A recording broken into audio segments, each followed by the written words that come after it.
is Nan McKay, and I would like to introduce you today to Lisa Gillette. She is an equal pay activist, a speaker, and a certified executive coach focused on women's leadership. She's a Gallup certified strengths coach and an NLP practitioner. So welcome, Lisa. Oh, thank you for having me, Nan. It's a pleasure to be here. Lisa, you know the special challenges all women face in the workplace, having spent 25 years climbing the corporate ladder, and you did the last 10 as an executive for Fox Sports Television. What actions did you take along that path to achieve your success? One of the things that was important for me, and I think it is for everybody, man or woman, when you're in a career and you want to advance, you have to be really clear about what you want to do in your career and why. And that starts with really understanding your priorities and your values. Because if you are moving into a career that is in conflict with your values, it's not going to work. So you really have to understand why you want to grow your career and what are the assets, the resources, the connections, and the expertise you need to get you where you want to go. That's interesting. So when you say NLP, what do you really mean? So NLP, Neuro-Linguistic Programming, is a methodology that was created in the 70s at the University of California at Santa Cruz. It was a linguistics professor and a psychology student. And literally and very simply, it's the self-talk. So many women have this nasty little villain inside of us that it could be called, I call mine the feedback loop. Some people refer to it as the inner critic, the saboteur, but it's that little voice that says, oh, don't do that. Oh, you won't be liked if you ask for that raise. Oh, they're going to think you're like boasting if you talk about the accomplishments you had in business. So when we continually to say these things to ourselves, we start to believe them. And it builds a big neural pathway in our brain that lights up every time we feel a little bit of self-doubt and amplifies it. So I just want to be clear, everybody has this component, and we just need to acknowledge it, recognize it, and then ask ourselves, how true is that? Because quite honestly, in business, if you cannot speak clearly about the talent, the skill, the experience you bring to the business and the difference you can make in driving that bottom line or generating revenue or saving revenue for the bottom line, no one else is going to do that for you. So you've really got to overcome that inner critic, especially as a woman, and learn to speak authentically and clearly about what you offer. So that could be a big hurdle that a lot of women have to overcome. Let's go on to ask you a broader question. What was the biggest hurdle that you had to overcome to get to where you are today? Oh, number one, oh, boy, I got a laundry list. So let me go back. I would say the biggest hurdle that I had was because I am female. And I worked in television. I was in cable. I was in broadcast. I ended up in sports broadcast. Many times I would be the senior woman at the table, but they would be asking my male subordinate. And I would just calmly sit there for a while and let everybody spin out. And then I would ask what I would call a clarifying question. And the clarifying question would be to the effect of, I hear what you're saying. Have you considered? And then I'd punch holes very professionally, very respectfully in whatever theory was presented. And then I would calmly say, how about another idea? And of course, they'd want to know the next idea. So the first, I would say, just to simplify, speaking in a way that I was seen, heard, and understood. Many times women, we're very collaborative. We want everybody's opinion. We also have softer voices.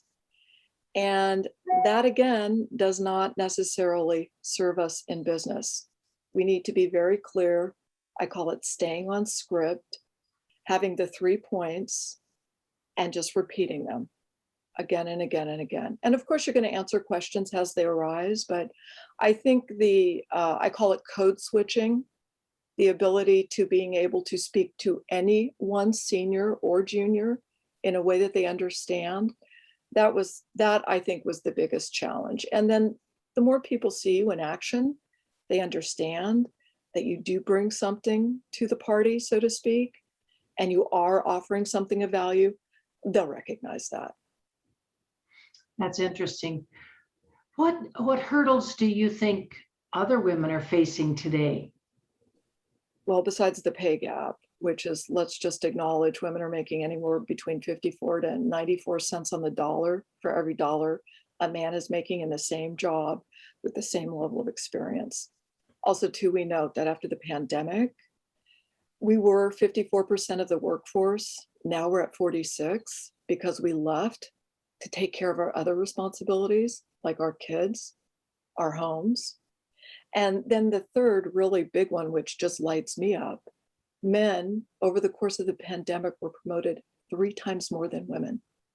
And that is simple gender bias. And there's a couple of reasons for that. The workplace, as we know it today, was established after people moved off of the farms. They went into the factories, they got into offices. Women did not go into the workforce in offices or the factories really until World War II.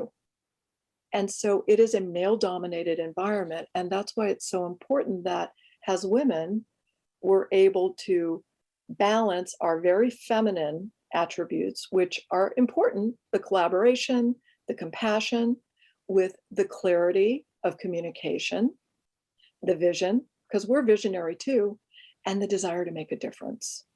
So there's more than a few challenges. And then there's also that internal challenge of the inner critic, our mindset. Do you think there's a lot of women that are trying to focus on making a difference today? And what's the profile of those women look like? Oh, goodness, that is a great question. So let's just acknowledge that as women, our DNA is hardwired for survival of the species. You know, thousands of years ago, pre-verbal, when we were living in caves, we were staying in the cave, making sure the home fire kept burning. We had the children at our breast. When the men would come back with the hunt, we'd look at them all, we'd count them, we go, uh-oh, you left Joe out on the playa somewhere. He broke his leg, let's go out and get him. We'd make the food, we'd make sure everybody got fed, we'd look and make sure everybody was accounted for, everybody was warm, and there'd be no food left. And we'd say, oh, that's okay, I'll eat tomorrow. Good on us, because we've lasted, the species has lasted a while, but that's not the reality anymore. There is not this issue of basic survival anymore. So now that we're able to rightfully take our place, and sometimes at the head of the table has a CEO or the leader of a company or the leader of an institution, we just need to acknowledge that in many times, we're still, as women, looked upon as other.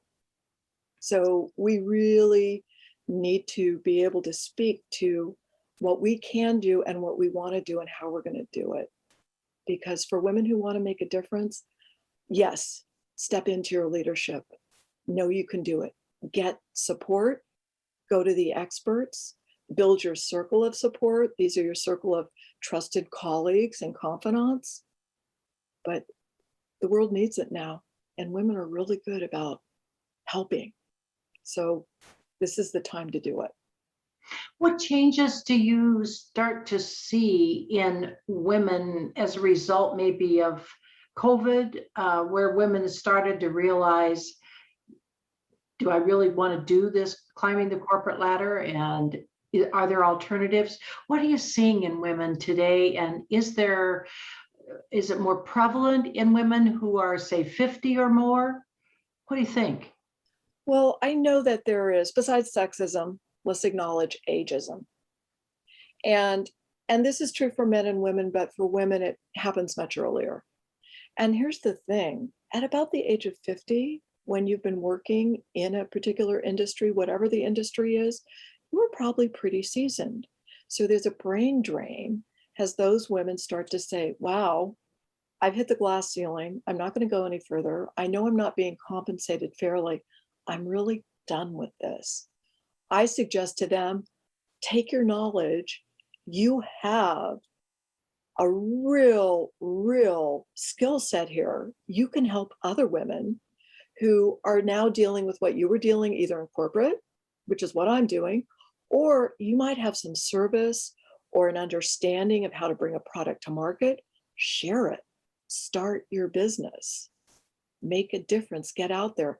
If you have some solution to a problem and you're not stepping into an avenue where you can share that solution, then the world that could use your help, they're not getting it. You know, you created and you led the mentorship program, which was called, I think, Women Working in Sports. Correct. And that focused on increasing diversity among senior leadership, both at the Fox cable network group and maybe another division. Correct. So does this tie into it? And tell us a little bit about this. So I would say from about the time I was in college, I started realizing that the students who were male got better attention from the professors than the students who were female. And that kind of riled me up. And let's just acknowledge I'm a child of the 70s. So I hit when that big second wave of feminism was starting to happen. I grew up in that. But what I found when I was working in sports was I had made my senior vice president title. I looked around and I saw that everybody in the C-suite happened to be male, white, and their name was either John, David, and instead of Richard, it was Larry. We had a Larry, not a Richard. And I was like, oh, I don't fit the role model. I'm not going any further. And so I marched myself down to the head of HR, who became a good friend, who I have such respect for. And I said, do you know that out of 78 people at my level, senior vice presidents in the sports division, only 4 of us are women? Do you see anything wrong with that?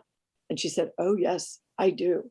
Now, she was responsible for the other cable networks, Elsa for theatrical, for broadcast. She had a lot of responsibilities. But by saying, oh, yeah, I see a problem, I said, great, I've got an idea. Let's start a mentorship program that pairs mentors who are in senior roles with women who want to advance their career here in this company.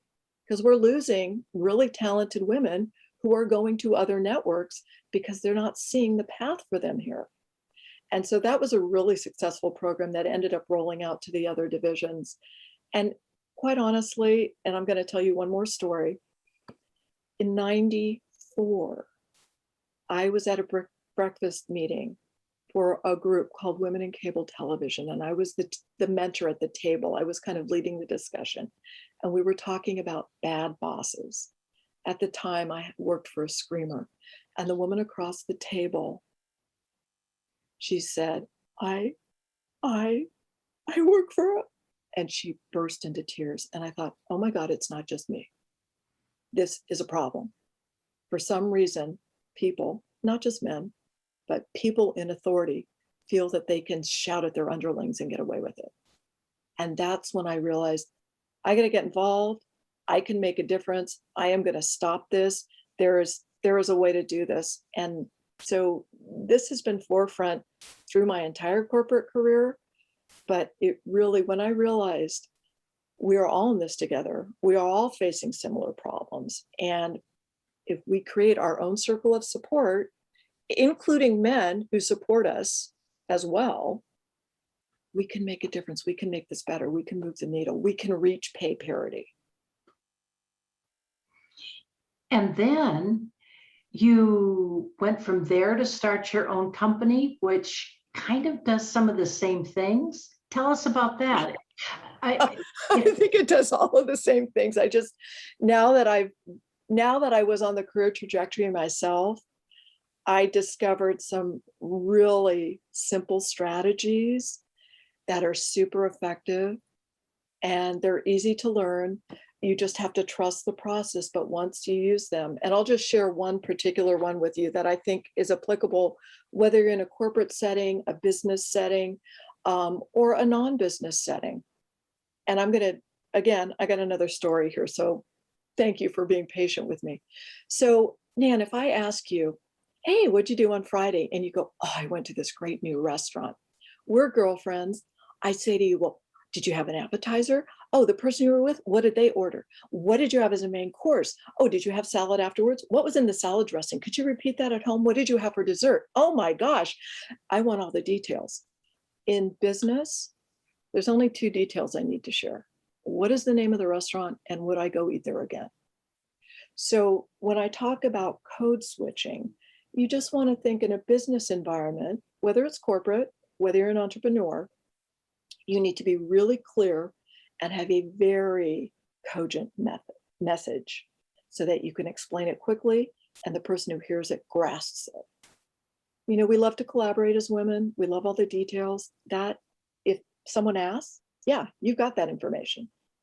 But for most business conversations, especially when you're pitching venture capital, you want to be clear and to the point. And so I have many strategies like that because I had to create them as I climbed the corporate ladder. I got told no a lot. So your company's name is Big Sky Coaching and Consulting. Yes. And that's the same thing that you do within that company to help other women climb the ranks or maybe take a different alternative. Tell us a little more about exactly what you do in the company. So one thing that's really important, I coach a lot of individual clients and I also lead webinars with original content. And I'm also speaking a lot. Actually, now that we're kind of on the tail end of the pandemic, I'm booked to speak at 3 women empowerment conferences, Barcelona, Paris, and Toronto in 2022. But the reason I speak is because I can get my message out to more people at one time.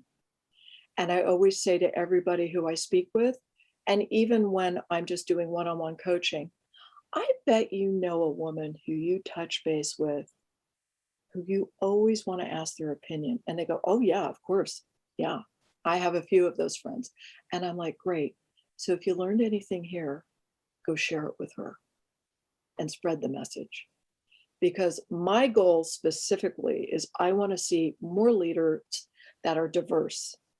And because I'm female, of course, I am biased. I'll be honest. I want to see more women of all color in leadership roles across all industries, all foundations, institutes of higher learning. I really do, because we know, and the metrics tell us, when we have greater diversity in leadership, we have a greater perspective, we have more solutions, we've got a better chance at fixing these problems we're facing. I think that's really true. What do you think are the, if you had to distill it, the 3 lessons that you learned about being in business that would relate to women in business today? I think whether you're pitching yourself for a position or pitching your company, I have a very top line business plan. And if you're thinking about starting a business, it's 3 questions. What are you selling? Who are you selling it to? And why do they want it from you? If you're pitching yourself to a corporation as an employee, what skills do you bring to the table? Why are they essential to this industry? How are you going to use them to further this particular company's trajectory as they move into the #1 spot in the market? And it again comes back to knowing what you're good at, because let's acknowledge we all have strengths, we all have stretches, we all have blind spots. And I use a couple of tools when I speak and also when I coach and in all my webinars, which is how do we find our blind spots? If we can't see them, how do we even know they're there?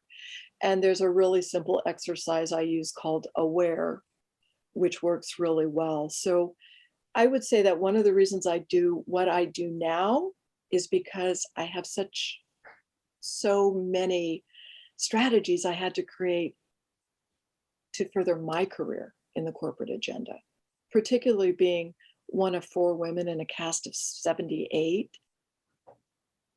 You know, it's you need to stand out and stand up and speak up in a way that you'll be seen, heard, and understood. And that is really what I coach around. If you boiled it down to the things that you've talked about today, what would be the top 3 takeaways that you'd like people to have gotten from your interview? Oh, so 3 quotes. One of them, this could be Henry Ford or Abraham Lincoln, but the quote is, if a person thinks they can, or a person thinks they can't, they're right. So it's mindset. You know, and so much of the time as women, we're told, particularly as we go through school, stay in your chair, be quiet, keep your head down, do your work, don't ask, you will be acknowledged and rewarded. And that doesn't work in business. You have to clearly say, this is my key performance index. This is my value added promise. This is what I bring to the table. So we've got to overcome that. And then the second thing is to know that you deserve to be there. You have a solution that is needed. So yeah, you have a right to be there. And I would think that the third thing is it comes back to mindset. And this is something that I really want to share because this is from a mentor of mine, a role model and a mentor, bright, compassionate, clever, well-spoken woman who said, so you know when a man is asked to do the impossible, he does 3 things. He goes, oh no, that's impossible. And let me just paraphrase, not every man, but some men asked to do the impossible. The first response is, oh no, that's impossible, can't be done, never been done. The second response is, well, I can do half of that, but the rest of it's going to take 5 years at least. Or the third thing some men do, they go and find a woman to help them. And you know what a woman does when she's asked to do the impossible? Not all women, but the majority, they roll up their sleeves and they go, let me figure it out. So the fact that we are just hardwired to problem solve and we're hardwired to make a difference. And so let's use those innate talents that we have to make the change that is so needed in the world today. So needed. Well, it has just been so much fun talking with you. You have so many important things that you have shared with us. Do you have any final thoughts that you'd like to share? Oh, well, one, you're doing important work, and it is really, really critical to get the message out to all people at this time that if they have a talent that can make things better, that can help the greater good versus the chosen few, take the opportunity and move into it. Yeah, it can be scary, but there's support. So go to the experts and ask for support and build your circle of support. That is essential. These are the people in your trusted circle who you can talk to about what you're doing and why you're doing, and you can provide the same resource for them, because we will do this together. And it's going to be much better if we have all of our talents combined to move this forward. Well, thank you so much. Thank you.